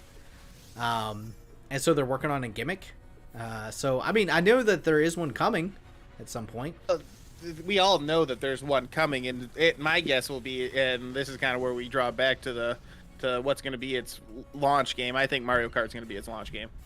Ooh, I think we're gonna have a couple like really spicy games. Like there's obviously Mario Kart, Metroid Prime 4 is the thing. The new Mario game, I think we'll get either on the new Switch. I can't remember if they shared the Mario Wonder. Like I can't remember if they said that was coming on the Switch or if they give a release time to it. If it did, the Peach game that they teased is definitely coming to the new Switch, whenever that may be. I also want to see I think it would be number 4 in the main series of Paper Mario. I could see that one coming out in the first 2 years of the new Switch's lifespan. But I want to see that return to the old turn-based fighting method, not the new one that they use in Origami King either. Yeah. Let me see what I want to do here. A Steel Spike would be nice to get everyone's defense up. I don't think there's too much here. Yeah, I've never been like big on Paper Mario. I know a lot of people were not huge fans of the newest one because of that. So there is that. I mean, the story I think is one of the best stories, but I just dislike the fighting method in that one. I'm more give me the hammer, the jump boots, and let me brainlessly do this. Yeah. Like I said, I've never been a super big like Mario fan just in general, but like I could see them doing something. Also, we failed the Zygarde raid, which isn't surprising because that raid is very hard. You're not shiny, and shiny, I'm pretty sure. But yeah, like I said, I think I do hope the Switch 2, when it comes to like actually what we've got, I hope that it is just stronger in general. I think it has to be. What I truly wish for is this Microsoft Nintendo partnership to kind of blossom, because the more it blossoms, and if they team up to take on PlayStation, I think Nintendo could eventually see some games coming to PC. I honestly don't know if they would ever make it to where it comes to PC, just because of how stingy Nintendo is. I mean, I get it. I 100% do, but there's just such a huge platform for people. And I'm not just talking Pokemon in general, because could you imagine a Zelda game on PC? Well, I mean, you can. It's with emulators, and the games run fantastic.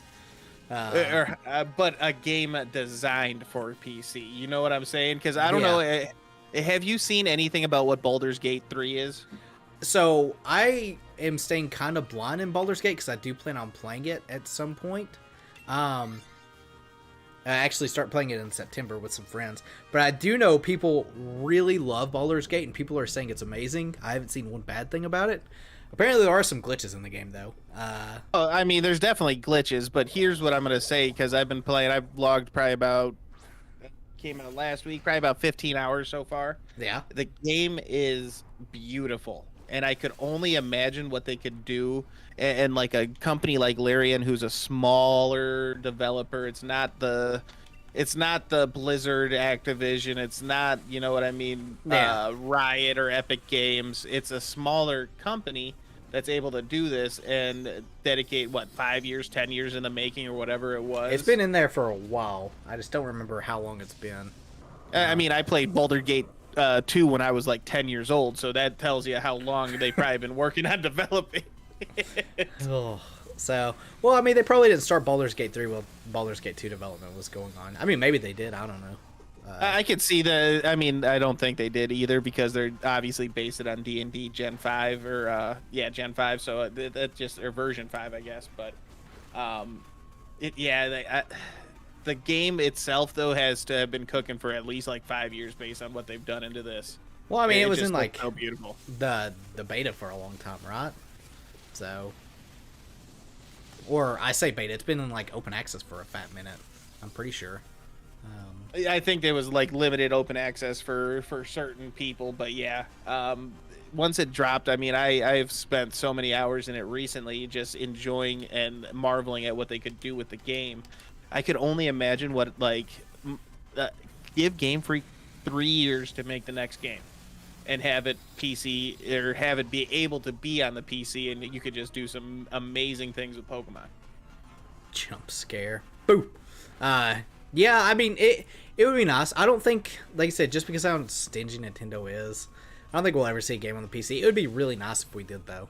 I would love it. Obviously, because PC's hardware is not from 1930.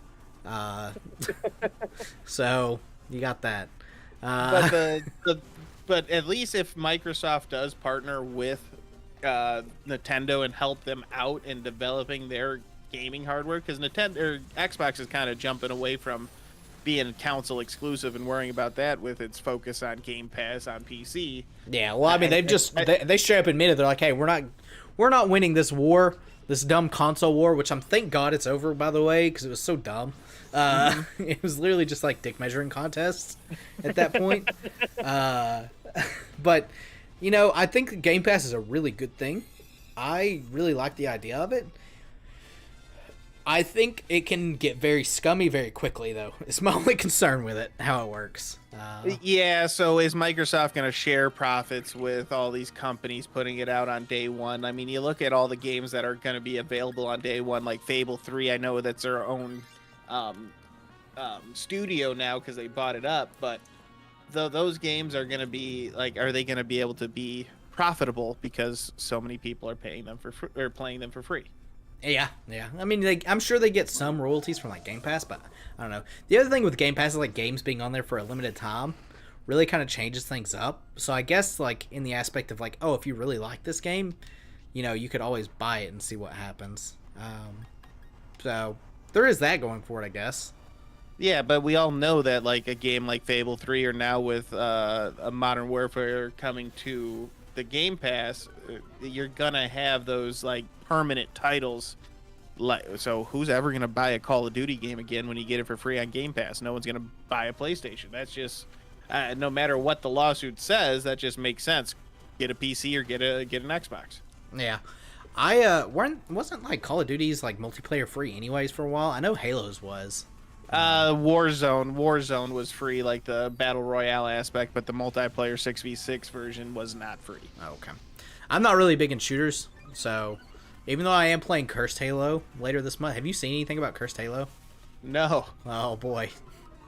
If you're a fan of Halo, tune into the last week of the month. That did a lot of damage, because it is something. I used to be highly competitive in Halo 2, so I mean, you tell me something about Halo, I'm listening. Oh, you know, we'll tune into the stream. What day is it? I'll tell you. I got calendar pulled up. Cursed Halo is the 30th of the month. I told you it was very, very late in the month, but it's gonna be something. There's a reason why it's called Cursed. Halo 1, even. Going all the way back. Are you going campaign? I don't know how I'm going to do it, because in a way I would kind of like to do... I honestly don't know. I honestly don't know what I'm going to do, because it's obviously like a one-off stream, and I kind of want to take in as much of the game as possible for people to see, because it's not your normal Halo, at all, for that matter. So, we'll see. Maybe leave it up to chat. See what they want to do with it for it. So, but I'm very much so looking forward to it. I think chat will enjoy it a fair bit. Yeah, I mean, Halo is one of the games that got me into shooters, Halo 2 and specifically. But yeah, I just love that franchise in general, and Halo Infinite was just a huge letdown for me.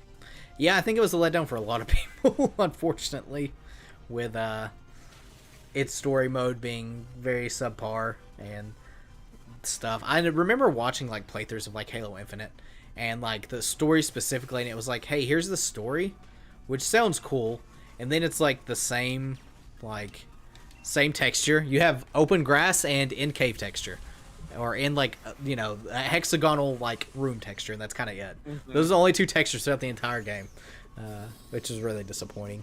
So, and I know that their multiplayer is kind of suffering from where it's like it didn't have a whole lot of maps and everything else. It just didn't have a lot of content that was what Halo fans wanted, right? I mean, a ranking system, all that kind of stuff wasn't what Halo fans want.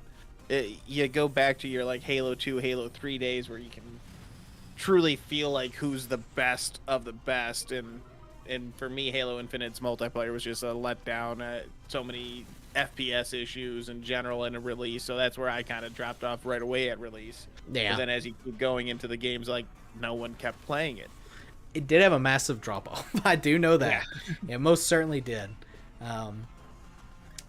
Yeah, like I said, from where I had never really, I've never been like a huge fan of shooters, mainly because I get very ragey with shooters. So I normally take breaks from those type of deal when I can.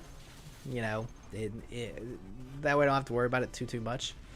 But yeah, it's unfortunate. Although I think they also ran into a lot of issues where the studio that was working on it, because it was a lot of vendor software or vendor studios that were doing it, and like they left, so no one knew the code for it, and it just turned into a big mess. So I mean, and Halo just hasn't been Halo since Bungie gave up the reins. Yeah, you didn't like Reach?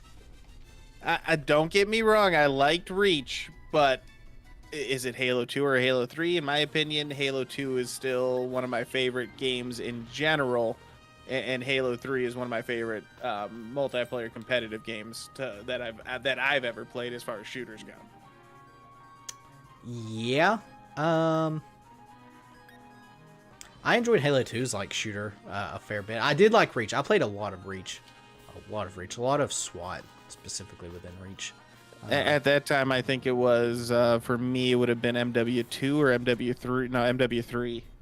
The original MW3, not the new one coming out, obviously. I forgot that there's like... Yeah, the remakes of everything coming out now, but that's where I spent most of my time when Reach was out. I liked Reach's multiplayer, but MW3 just was such a time spender for me. Yeah, I was never like super big in like any of the Modern Warfare stuff. The first Call of Duty game, fun fact, that I ever played was actually Black Ops, the very first Black Ops game. Zombies. Yep, I played a lot of zombies, a lot of hours spent with Easter eggs, trying to get those. Did them. Very fun, but Black Ops 2 just never hit it, and I just never really like played it a whole lot afterwards from it. So it do be what it be, I suppose. Which is unfortunate, but we really got off topic with Pokemon too. Yeah, we did. Yeah, we did. Hey, that's fine. But we did kind of dive in through the world of Pokemon into hoping it would be on PC, and then just kind of evolved from there. Yeah, that's what happens at times, Oh, so would you rather have?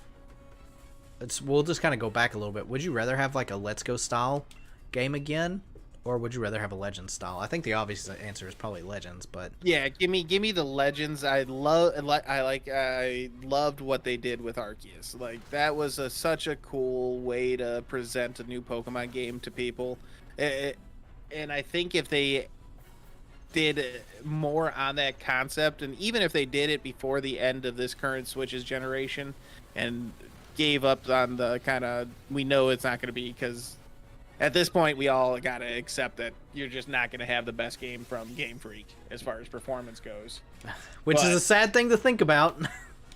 Yeah, but what we can do is at least enjoy the content that they do give us for what it is. And when you're spending $60, $70 nowadays on new games, you know what you're buying, right? And you're not gonna go into Zelda and expect that you're not getting any story, or that you're gonna have a lot of direction on how to play the game, because Zelda games just don't give you direction nowadays. You just, here's the world, go Yeah. have fun. And it works. And it works. But Game Freak, it's kind of like here's the story and here's the all new Pokemon, and that's why you play it, not because of how the game performs. Yeah.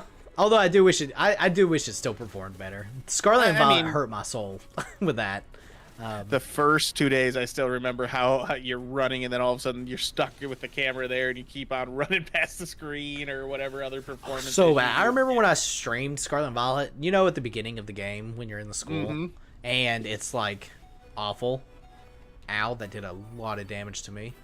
The first big error I had when streaming that game, and I think that's still up on my channel, is actually when you walk into Mesagoza for the first time and you get like the zoom out of the city. Yeah. My game just froze there for like solid 20 seconds. I thought my Switch was about to blow up, and I'm just like, okay, I'll be back. We had to restart. So I got lucky in mine. I have never... Actually, I've had 2 crashes, but there were 2 crashes after the game came out, like for a while, and it was always when I was hatching eggs, and that was it.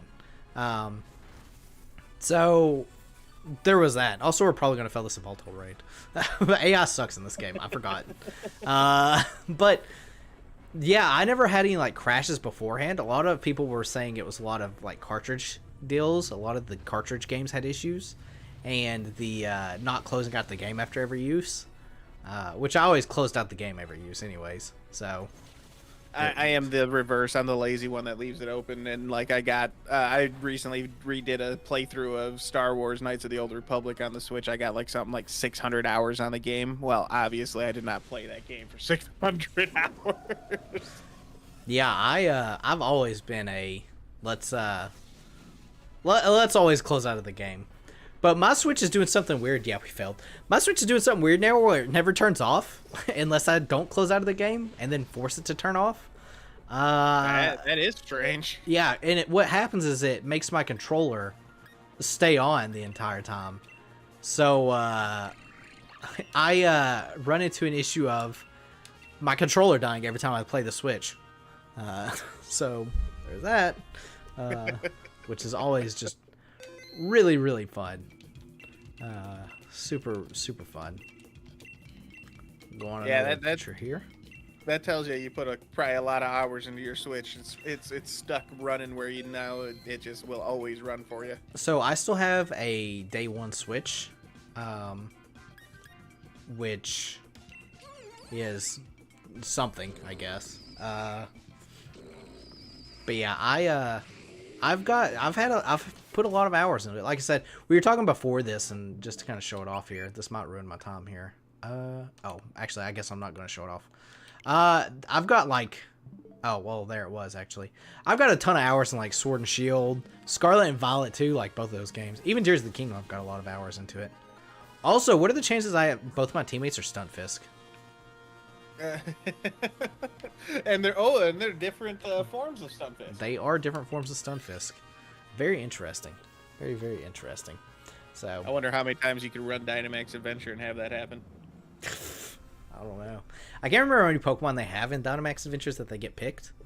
Also, I was about to say, you're also supposed to be able to encounter like Peony and stuff like that in your Dynamax Adventure. And I can't remember her name because she's such a non-character, but she is there.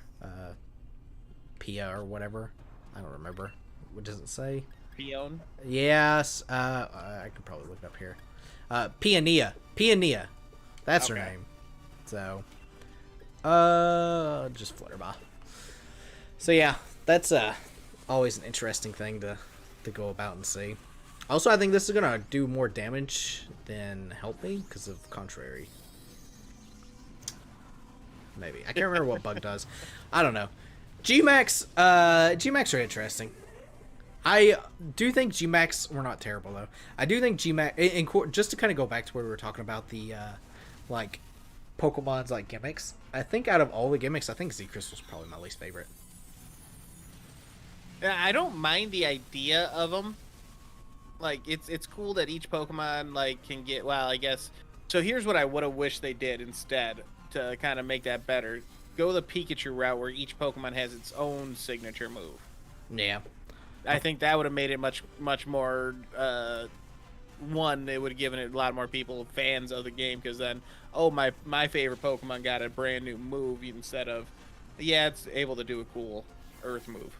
Yeah. The only thing about that is that means you would be programming like 800 different moves in the game. Which we all know Game Freak's not going to do, because they drop games so quickly. Yeah. They also have a very good history of removing moves as of late, so True. There is that. Also, Very get true. Executor. Oh, good old tree. Going back to Rocco, I feel like we skipped over this here. What do you think Entei's going to look like? What I think it's gonna look like, I think it's gonna look something really goofy. I think they go past tense, because they did past tense with both other ones. So yeah, I would almost be willing to bet that it's going to be a past form. I'm going to assume it's going to be a not a Piloswine, a Mamoswine style, where the hair's gonna get extra shaggy. It's gonna look like a Sabertooth style, or like I would hope they keep with the lion theme of Entei, but I just don't see it happening because of what they did to Raikou and Suicune. They're definitely going more like dinosaurish, right? Yeah. So yeah, it's gonna look so goofy. Maybe a T-Rex, I could see it because it's so thick, but I don't know. I mean, it's a possibility. I mean, I just can't see why it did a long neck giraffe for Raikou and what they would do, because like that didn't even I can't even predict what they're gonna do with Entei because of that. I can't remember what Rocco is based off of, but it is based off something, which is interesting. It is based off of a mythical like creature. I can't remember what it is. I'd have to look it up and see, or show it to you. But it's a very interesting idea. I still think Rocco looks very silly. Maybe the design will grow on me. You know, it's like Alolan Executor. When that came out, people were like, I think people loved Alolan Executor when it first came out because it was really dumb and silly and goofy looking. But at least that kind of makes sense. I mean, I don't agree with the dragon typing, but at least it kind of makes sense with like, what do trees do? They grow. So Executor is a tree. What's part of it's going to grow? It's not belly's not going to grow. It's going to grow taller. Yeah. So I think that makes sense perfectly. But what they did with Raikou, like, I mean, at least Suicune, you could say, okay, if it was ancient, maybe that's what the dogs or cats would look like. But because I think they went raptor with Raikou is what I can like compare it to from a dinosaur-y aspect. You mean Suicune? They went raptor? Or Suicune, yep, raptor with Suicune. So that's where I'm kind of like leading to. Maybe Entei will look like a T-Rex because water fire enemies, raptor T-Rex enemies. Yeah, let's just go down that my own cognizant path of what makes sense. Yeah. Well, I mean, we can take another stab at this in a different direction too. Is what topping do you think Raikou will be? My guess is probably Electric Dragon. If I'd have to take a guess, following Suicune's topping, which is Water Dragon. Yeah, I could see that, especially since the last long-necked thing it did had a dragon typing in it, so, I mean, that would just make sense. Yeah, fitting the theme. Wonder if Paradox Entei will have a large head? I would be willing to bet that it's going to have a very large head. I mean, Entei's head in general is very large. Yeah, it sure is. Right? It sure is. Oh, we'll go fairy. Over here and pick up a Clefable. Yeah, I don't know. And what do you think about Virizion topping? Or not Virizion, Cobalion's topping, or Iron Crown, I should say, at this point. So I might not have focused on what typing it is. Is it still fighting, or what is its So Virizion's Paradox form is, funny enough, it's Grass Psychic instead of Grass Fighting.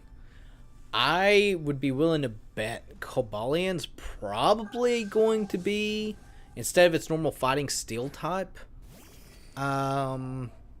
probably fighting Psychic on those, because all the Swords Justice are fighting types. Yeah. So to me, that makes the most sense. I mean, yeah, but again, it's Game Freak, and they'll throw something weird at us where it doesn't even make sense. Yeah. Do you think we'll see any more like regional forms in the game? In Gen 9, probably not. I don't think we'll get regional forms. I think we might get some more. Obviously, we're going to get a crap ton more Paradox forms, but I don't think we'll get any more regional forms in this game. It'll be Gen 10 where we see the next regionals, or in the Let's Go or Legends version that drops next. Do you think they will do more regional forms or regional fakes, like with Wiglet? I think with the success of what Wiglet did, maybe they'll do a little bit more. But again, Wiglet's not like widely talked about, so maybe not. We'll see. I feel like they kind of suffered from that because there wasn't that many like forms. Like I said, it's just Wiglet and Wugtrio that I can think of off the top of my head, and I feel like they kind of got to where they weren't talked about a whole lot for it. So I honestly don't know if we will see like a lot of regional fakes. Like I said, I really thought Dipplin was a regional fake for a bit, but it's not. It's an evolution. I would have liked to see a couple what they should have done if they wanted people to enjoy the regional fake, make him a good one. You weren't a fan of Wugtrio? No, I meant competitively. You know what I'm saying? You're still make not him a fan talk of about. Wugtrio? Make him competitive. Give me like, if you're gonna do that, do something that could have been put on any team in any playthrough, right? Yeah. I mean, Wugtrio is not very good. I also just hate Wugtrio's design. I am not a fan of Wugtrio. Wiglet's kind of funny and silly. It's kind of like what's in there, you know? But Wugtrio is just weird. It's just weird and awkward in general. So yeah, we'll see what they if they do another one. I mean, we know it's going to go to Unova or a new generation next. It'd be interesting to see what mons they choose, because I think if they step away from Gen 1, they'd find more success. I don't know. People love Gen 1. That's the thing. Yeah, but that's we think about what Gen 1 is now comparatively. Gen 1 is for us, right? The people who played Pokemon from the beginning. You give Gen 1 to a new player Pokemon, and that's at this point, that's what you're focusing on, because we're getting older. We're getting to the point where 10, 15 years from now, we're considered not their target audience. Hell, we're probably not even their target audience now. Oh, we're most certainly not. We are most certainly not at this point in time. So the only reason I say that about Gen 1 specifically is because Earthquake's bad for me. We're probably not doing this one either. I recently played a fan game called Pokemon and Neil, and it's based off Kanto. Like, it's kind of retelling the story of Kanto with a lot more depth and a lot more like character focus and stuff like that. And it did exceptionally well on the channel, which makes me think Kanto, as much as people complain about it, still love it. So you get what you get. I don't think we'll go to Kanto next, though. I don't think we'll go to Kanto in a very, very long time. If anything, the earliest would go back to is Johto, and even then, I don't think we'd go. Sorry, I sneezed there. I don't think we would go back to Johto and Kanto. I think it would solely be just Johto. I don't think they would want to do two regions. As much as it would be cool to go to two regions, which I guess in Scarlet and Violet DLC, Kamikatsu or whatever it is isn't in Paldea. Same thing for the Blueberry Academy, so I guess we are going to different like areas there. So yeah, but you're not really going to a different area. We all know it's only going to be that little 4 or 5 slice pie, right? Yeah. So, which maybe it's bigger than what it appears. You never know. It could very well be much bigger. I mean, I didn't think we were going to get as much territory to cover in the Sword and Shield DLCs either. Yeah, those areas were fairly decently sized. Yeah, it was a lot bigger than you would think they would be. That is for sure. I do hope, because you're going to a place that's not in Paldea, like I hope it unloads the area, so that way you don't have to worry about the whole issue of the game being laggy. I really hope it makes it not laggy. So, because I enjoyed, like, I know when Scarlet and Violet came out, people were talking, like, a lot of people asked me, like, what my favorite game is, and I had to think about it for a bit, because I do still like Scarlet and Violet. Like I said, I think it's probably one of the better stories it's told, if not the best story, in my opinion. And I like the Pokemon designs. I think it's got some of the better Pokemon designs. I like pretty much everything about Scarlet and Violet, with the exception of performance. And I shiny hunted a lot in this game, and I mean a lot. The only reason I stopped shiny hunting in it is because it was getting to the point where it's like, I could play, but then I'm going to have to deal with like these awful frame rates in these areas to where it's like really chuggy, very annoying to deal with, and it kind of just killed it for me in a way. So I'm hoping the DLC kind of fix that. But I mean, how long have they had Scarlet and Violet out, and they haven't really done much performance fixes? Yeah, like I said, the only reason I'm hoping that it's gonna have some fixes is because you're not in Paldea. So when you go to Area 0, it unloads everything else in the game. True. And it's just in that one section. So Area 0 runs flawlessly. There's no lags or frame drops and stuff like that. So I'm hoping when you go to the DLC area, it unloads everything else. And you're only in that smaller area. And you won't have as much of that issue. Hope. Will it happen? Yeah. I don't know. I mean, it's all gonna come down to how long did they spend designing and fixing performance. And the good thing about having it as a DLC, they had an extra 8-9 months to work on it. Yeah, that they sure did.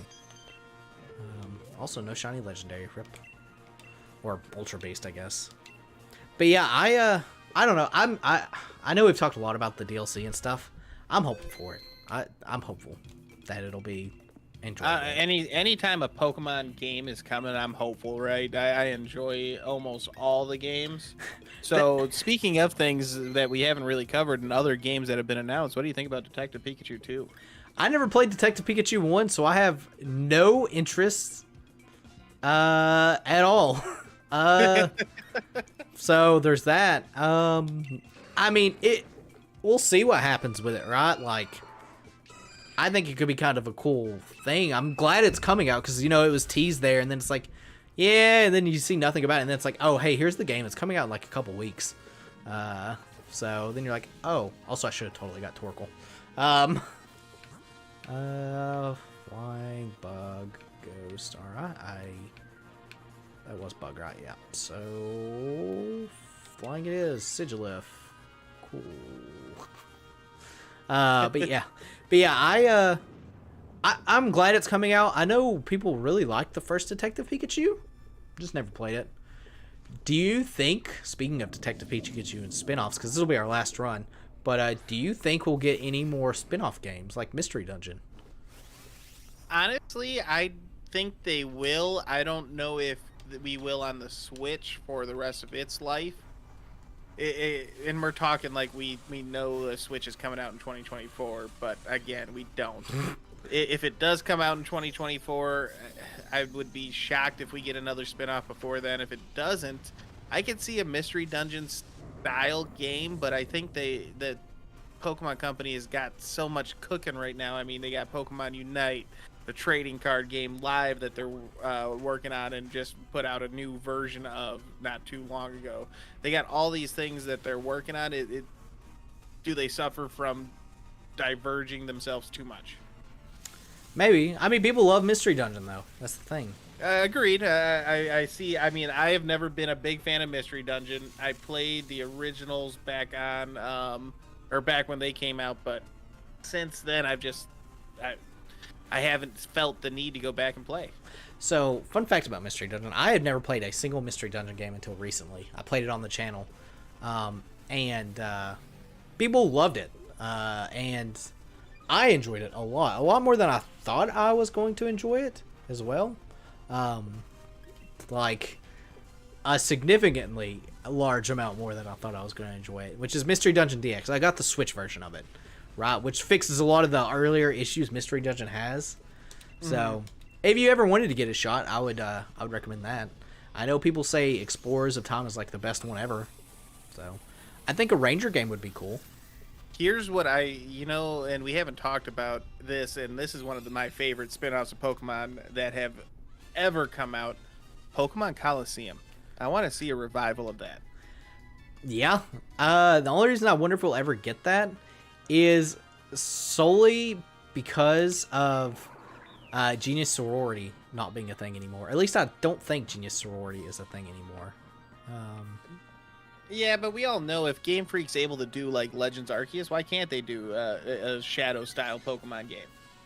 Maybe they will. I teased it yesterday that the next game Def and I are doing is Pokemon Coliseum. Specifically a harder version of Coliseum, because why not? And I gotta warn you. So I did a randomized Pokemon Coliseum playthrough, and I could not even get past like the first city. Like every time I re-randomized it, just like whatever Pokemon they had was just 10 times better, and I would die. Yeah, it's been a treat. We've gotten to the first boss battle essentially in the game without giving too much away. I teased it yesterday, mainly by accident when I was recording with Def. But the game, it's a harder version of Coliseum, but it also balances out kind of where it also has more Pokemon to catch in a way. And also like the Fizz special splits in this version of the game, and fairy toppings in this version of the game, and some Pokemon have gotten boosted. Your typical like Drayano hack top deal where everything gets somewhat changed, but the game is much harder. I joked at one point in time, definitely made a joke, I think it was the first Reborn stream, when a Ludicolo shows up, and the reason we said that, like, oh no, is because the first boss battle in Coliseum, the real first boss battle, you fight a Ludicolo. Well, you fight a couple Ludicolos. Let me not discriminate against the Colo. It took me over an hour to beat. Because the Ludicolos were vicious. And there was like a lot of setup that went with it. And it was a very, very interesting thing to kind of see with it. But I've been really enjoying it. We've got like 2 weeks recorded of Coliseum. It's called Pokemon Grand Coliseum. Is the version that we're playing. A lot of fun. You get to pick, like, at the beginning, you have to, like, patch your ROM, of course. And there's, like, 3 patches. There's Kanto, Johto, and Hoenn. I didn't know what any of them did, so I thought I had to patch all 3 of them, so I was just going down the list and doing Kanto first. And turns out that actually makes you pick, like, a Pokemon, really early on in the game that you want. So I ended up getting a sweet Ivysaur from it. So there's that. So, but I've had a lot of fun with Coliseum. A lot more than I thought I did. I'm not going to say where we're at or what we've done 100% on it, but there's been some memes. I'll say that. There's most definitely been some memes. Also, we're not getting very far in this raid den. Because Sigilus gets knocked out. But yeah. It's been very enjoyable. I was talking to Def about it, and he's like, yeah, people nuzlock this game. I'm like, why? I nuzlocked it, and it was like I wanted to beat my head against a wall. I'm going to go back because I promised myself that I would beat that game nuzlocked. But I gotta figure out a different way to do it. I might switch over to Gale of Darkness, where it might be a little bit easier to nuzlock than the original Coliseum, though. You could always do Grand Coliseum. It might be a thing for me. I mean, we talked about this a little bit in the future. I'm kind of building up a backlog of Nuzlocke content right now, so I can open up a second channel, and maybe that'll be one of the ones that I do on my second channel pretty soon. Maybe. People really, really like Coliseum. I mean, I can see why too playing it now. So if they did decide to make like a new Coliseum, a new XD type deal, I would probably get it. I would probably have it on the channel. I don't know if I'd stream it or record it. Like they're just a normal recording type deal, but we'll see. Lilligant. I think we got a pipe dream of ever getting another Coliseum, though. I think you're correct that it's probably not going to happen, but I would love it if it did. Yeah, like I said, I've had a little fun with some shenanigans on it. You played the original before doing your current version, right? Nope, I've never played Coliseum. At all. Oh. So I'm going in completely blind. And See, it's something. that is shocking because not that you haven't played it, but that you're going in completely blind. Is it a Nuzlocke variant that you're doing, or are you just okay, good. No, I am doing strictly like just going through, because Def and I normally when we record we don't do Nuzlocks unless it's a Soul Link type deal. And the reason we don't do Nuzlocke when we do our recording is because a lot of times we're doing ROM hacks and fan games where there's like decent story, and we want to experience that story. We're not there to play it for the challenge. We're there to enjoy the story, hang out, and just play and enjoy the game. Now, if I decide to play that game a second time, I'll Nuzlocke it, but I'll be more of a live stream, and I'm skipping through the dialogue because I've already played it once. So a good thing of that is the Sigilift's getting bullied hard. Is specifically Unbound. We played through it once, and then Def and I ended up attempting a Soul Link. The Soul Link did not go well, if you were wondering, at all. At all. So yeah, that's where we're at for that. It's been something. That's something. Also, that Sigilift just died to life orb, which means I think we're down to like 1 life or 0 lives. No, we got 1 left. So interesting. But yeah, so, as we're kind of talking about Pokemon fan games, what's your favorite fan game? Unbound. Pokemon Unbound. Okay. Well, actually, let me rephrase. Are you including ROM hacks within the branch of fan games, or 2 separate ones? No, 2 separate ones, right? Because like you're talking Radical Red, all that kind of stuff. No, let's keep that separate, because Radical Red is an awesome idea and things like that. If I'm going to say ROM hacks of games, Radical Red's one of my favorites. If we're going ROM hacks, it is for sure Unbound. If we're talking about just strictly fan games, I've played so many of them over the years. I would probably have to give it to Pokemon Reborn, though. Just because of how complex and how unique it is for, like, everything. Because it's, like, they've got, like, a whole new system in play where there's, like, fields actually matter, new Pokemon fields that do stuff.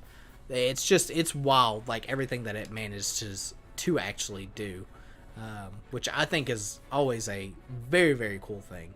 I'm gonna actually just suck at things real quick. Yeah, I made the mistake of doing Reborn at my first playthrough as a hardcore Nuzlocke.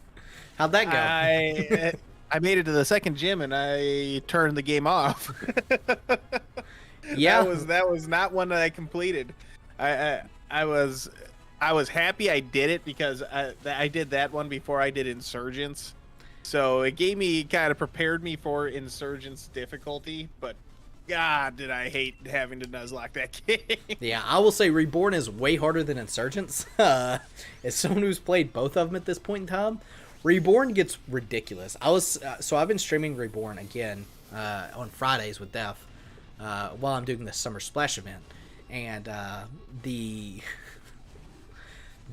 whole thing with it is let's bully you into an oblivion. So it's 12v6 fights, so you double battles essentially on a lot of them. And there's always a gauntlet that comes before as well, which I discovered. So you're just getting like omega bullied, and it is rough. The post game is. Oh, no shiny here either. Rip around. Yeah, that is rough, but that's where I didn't even make it past the second gym, so I couldn't even tell you how difficult it was end game. That's why I was just like, okay, I'm turning this off. I'm gonna play this through the first time for real, and then I just switched over to Insurgents. But the reason that Insurgents was so difficult for me, I had no idea what typings these Pokemon were when they came in with their Delta forms. They're Delta forms, so I'm like, okay, I can stick out here with my fire. This is not a water type, and that's like the Magmar that's looks like the scuba diver. Yeah, I had no idea it was water type. I thought it was steel. So there goes me using a water move or a fire move. Nope. Losing. You didn't think the scuba gear was a water type? You found it in water. Did I even think it? No, because I played rando. I played a rando. So I did completely randomized. So as I'm going around, I'm like, okay, that's just a steel type. It's a cool variant of Magmar. Nope. Wild. Very wild. Yeah, the Pokemon Pokemon Reborn and both the Insurgents were fantastic games. I do like Insurgents a lot. I think if I would have played it earlier, I would have probably had it as my favorite. I think it's got some age on it now at this point in time. Yeah. Subhan, hello. We're just about getting ready to wrap up here, but there is some great fan games. I got asked to play one earlier today, and I kind of want to see. I need to check with it. Apparently, because Summer Games Jam is the thing right now, or it's here. So they're normally very quick games, so I might check it out. But like I said, we got 2 minutes here, so before we wrap up and kind of just chill a little bit. So Tank, what can we expect? What's coming out on your channel? Let the audience know.